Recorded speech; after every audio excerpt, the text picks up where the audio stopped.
오다가 원피스를 점점 마법 세계로 만들고 있는데 이러다 나중에 다들 주문이나 외우고 있으면 어쩔? 자, 그래서 준비했다. 역대 최강의 마법사 테오피칠. 임님, 네로나임, 조이보이의 고대 왕국을 무너뜨린 20명의 왕 중 한 명으로 그림자 속에서 세계 정부를 조종하는 임님일 가능성이 매우 높다. 임의 권능은 인류의 이해를 훨씬 뛰어넘는 수준으로 단순히 악마의 열매나 팩이라고 할 수 없다. 임의 능력은 악신이나 지옥의 마왕과 다를 바 없다. 순간이동, 악마화 등 생각하는 모든 것을 현실로 만드는 임의 모습은 원피스의 마법이라는 새로운 측면을 열어주었다. 상상해보라. 손에 든 마도서로 희생자를 절대적으로 충성하는 부하로 만들어버리는 존재라니. 심지어 불사신에 늙지도 않는다니. 이건 뭐 완전 사기캐이자 벨붕 그 자체다. 그는 심지어 그 힘을 부하들에게까지 나눠주어 조직을 관리하게 하니 오로성과 신의 기사단이 임에게 복종하는 것은 당연하다. 원피스 세계관의 진정한 지존. 피지컬 최강인데 마법까지 쓰다니. 임은 최강의 마법 검사이며 그 어떤 강자도 고개를 숙일 수밖에 없다. 거의 무적에 가까운 빌런으로 조이보이조차 이기지 못했다. 미래에 임이 등장하면 지금보다 훨씬 더 끔찍한 일들을 가져올 것이다. 현재 에그헤드에서 보여주는 것들, 특히 악마와의 계약 같은 건 현실에도 존재한다. 혼인신고서에 도장 찍어본 유부남들은 알 거다. 임의 마법 없이도 아내가 보살에서 악마로 변하는 건 순식간이라는 걸. 트라팔가 디워텔로, 죽음의 외과해라는 별명으로 불리는 로의 능력은 초인계 악마의 열매 수술수술 열매 덕분에 변화무쌍하고 거의 완벽에 가깝다. 이 열매는 암시장에서 50억 벨이라는 사왕의 현상금보다도 높은 미친 가격에 거래된 적이 있다. 전설에 따르면 수술수술 열매의 가장 큰 가치는 다른 사람에게 불로 수술을 시전하여 영원한 생명을 줄 수 있다는 것이지만 그 대가로 시전자의 목숨을 잃게 된다. 그래서 이 궁극의 열매를 먹은 자는 영생을 향한 탐욕의 표적이 된다. 트라팔가로는 운 좋게도 이 능력 덕분에 박연병에서 살아남을 수 있었다. 그때부터 그는 자신보다 약한 상대라면 언제든지 목숨을 빼앗을 수 있는 권능을 가진 마법사가 되었다. 루무루미 안에서 그는 상대를 죽이지 않고 여러 조각으로 자르거나 영혼을 바꾸고 신체 부위를 뒤섞을 수도 있다.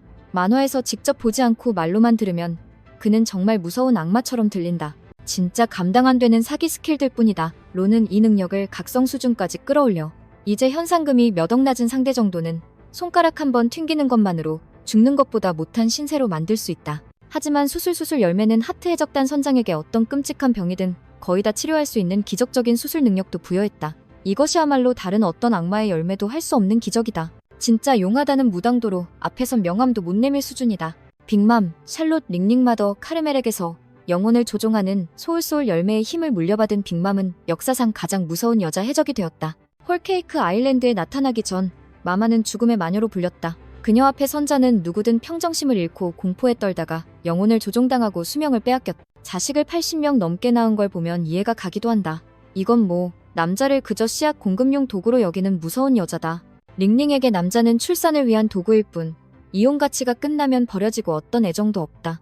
빅맘의 마법 능력은 최상급이다. 소울소울 열매로 자신의 영혼을 나눠 무생물에게 생명을 불어넣을 수 있다. 가장 가까운 호미즈 3인방인 프로메테우스, 제우스, 나폴레옹은 그녀 자신의 영혼으로 만들어져 여왕을 지키는 경호원이 되었다. 초인계 능력이지만 불, 번개 같은 자연원소를 다루고 폭풍을 일으켜 적을 수장시키는 능력도 가졌다.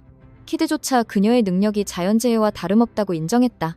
빅맘을 마녀라고 하는 건 당연하다. 잔혹, 포악, 권능, 미스터리, 괴팍한 성격까지. 여기에 뾰족모자 하나만 얹으면 그냥 마녀 교과서 1페이지에 실릴 비주얼이다. 빅맘과 링링이 거의 다른 사람처럼 느껴지는 이 미스터리는 아직도 풀리지 않았다. 바질 호킨스 드디어 나왔다. 해적 세계에 뛰어든 정통 마법사. 점술의 대가지만 정작 자신의 운명은 예측하지 못했다. 바질 호킨스는 좀 더 나은 편을 골랐다면 그렇게 비참해지지는 않았을 것이다. 이 친구도 알고 보면 꽤나 사기적인데 집인형으로 공격을 대신 맞는 기술은 목숨을 10개 넘게 가진 불사신이나 다름없다. 최악의 세대 최상위권만큼 강하진 않지만 호킨스의 능력은 확실히 치트키다. 대신 맞아줄 집 인형이 있는 한 이 마법사는 죽지 않는다. 또한 호킨스는 타로 카드를 사용해 앞으로 일어날 일을 예측하는 데 능숙하다. 카드는 절대 거짓말을 하지 않으며 매우 정확한 확률로 미래를 예언한다. 믿고 안 믿고는 사용자의 몫. 그 예언을 너무 믿었기에 스스로 지뢰를 밟는 경우가 한두 번이 아니다. 타임스킵 후 호킨스의 디자인은 매우 멋지게 바뀌었지만 불행히도 밀짚모자 연합 쪽으로 갈아타는 대신 카이도 편을 선택했다. 킬러와의 운명적인 전투에서 그는 너무 방심한 나머지 킬러에게 팔 한쪽을 잘리고 만다. 다른 건 몰라도 키드의 팔을 대가로 삼았던 사실만큼은 잊지 말았어야 했는데 정말 치명적인 실수였다. 결국 탑카드의 예언대로 그는 게임에서 탈락하고 말았다. 패기와 악마의 열매 능력자들이 판치는 해적 세계에 웬 점쟁이 녀석이 튀어나와서 마법 계열 스킬이나 쓰고 있으니 루피가 샤본디 제도에서 레일리에게 말했듯이 앞으로 일어날 일을 미리 안다면 모험이 무슨 재미가 있겠는가. 이 마법사는 위대한 항로의 끝으로 나아가기엔 적합하지 않았다. 이 무대는 목숨 걸고 죽을 곳에 뛰어드는 용감한 자들을 위한 곳이니까. 바솔로뮤 쿠마쿠마가 도톰도톰 열매를 먹은 것은 우연이 아니다. 지니와 이반코프가 계획한 일이었다. 새 아이는 갓벨리에 있는 악마의 열매 보물 창고에 몰래 들어가 섬을 탈출할 수 있는 열매들을 훔쳤다. 쿠마는 곰발바닥 열매를 먹어 육안으로는 순간이동처럼 보이는 초고속으로 몸을 날려보낼 수 있게 되었다. 이 악마의 열매는 보기보다 훨씬 사기적이다. 신체에 닿으면 모든 손상과 고통을 밖으로 밀어내고 발바닥 모양의 기포에 담아둘 수 있다. 만약 그 고통을 대신 받아줄 사람이 없으면 얼마 후 주인에게 다시 돌아간다. 그래서 쿠마는 환자들의 고통을 혼자 짊어지는 길을 택했다. 사람들 눈에 쿠마는 손 한 번 대는 것만으로 병을 고치는 신비한 비수를 수련한 신통한 의원이나 다름없었다. 그야말로 전설의 명의 화타도 울고 갈 수준.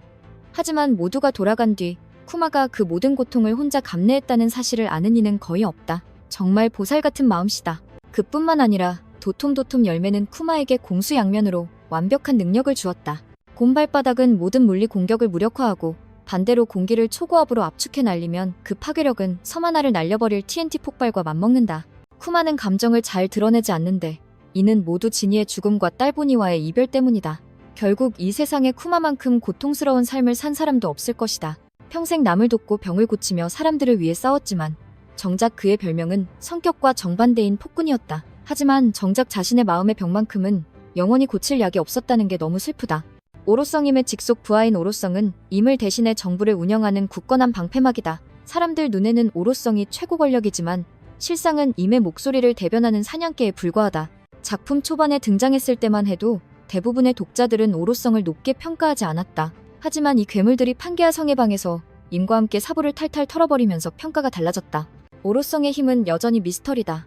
임이 부여한 권능인지 아니면 동물계 환수종 악마의 열매 능력인지는 확실하지 않다. 하지만 오로성의 마법 사용 능력은 확인되었다. 아비스 시면의 마법진을 통한 순간이동은 오로성이 어디든 텔레포트할 수 있게 해주며 팔에 아비스의 문양이 있는 동료를 소환할 수도 있다. 이 악마 소환 의식은 일부 고대 국가에서 오래전에 실전된 기술인데 아마도 이미 그들을 제거하고 그 비법을 빼앗은 것일지 모른다. 신의 기사단 역시 이 능력을 가지고 있으며 심지어 소환 없이 직접 에그헤드 성으로 순간이동해 경비병들을 경악시켰다. 오로성의 능력은 정말 편리하다. 블로불사의 어디로든 텔레포트까지 가능하다. 게다가 각자가 지옥을 지키는 마수의 힘을 가지고 있다. 오로성은 마치 임의 힘과 영혼을 나눠 가진 분신처럼 보인다.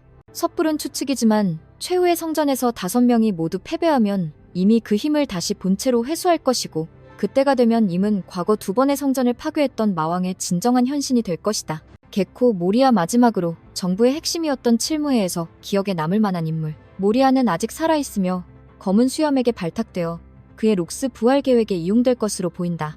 내 생각은 그렇다. 모리아의 능력이라면 그림자와 시체로 누군가를 부활시키는 것은 식은 죽 먹기이기 때문이다. 그림자 열매 덕분에 모리아는 사악한 술법을 연마해 좀비 군단을 만들어 스릴러바크의 패자로 군림했다. 이 도마뱀의 야망은 불사의 군단을 소유하는 것 그뿐이었다. 좀비 군단으로 10년 만에 카이도에게 복수할 계획도 있었다. 이 시체들은 빛과 소금 두 가지만 아니면 절대 죽지 않는다. 어둠 속에서 모리아는 극강이지만 안타깝게도 열매의 잠재력을 전부 끌어내지 못했다. 또한 이 등불 녀석은 부하들의 그림자를 흡수해 자신을 강화할 수도 있다. 수십 개의 그림자를 동시에 집어넣어 거대해지는 모습은 신내림 받은 무당과 다를 바 없다. 평생 남의 그림자를 훔쳤지만 정작 모리아 자신은 단 한 번도 자기 자신이 되지 못하고 누군가의 그림자로 살았다. 이제 그의 목숨은 검은 수염의 손에 달려있고 새로운 거래가 성사되었다. 이 그림자파의 장문이는 가까운 미래의 세계를 지배하려는 티치의 야망을 위한 핵심 조커 카드가 될 것이다.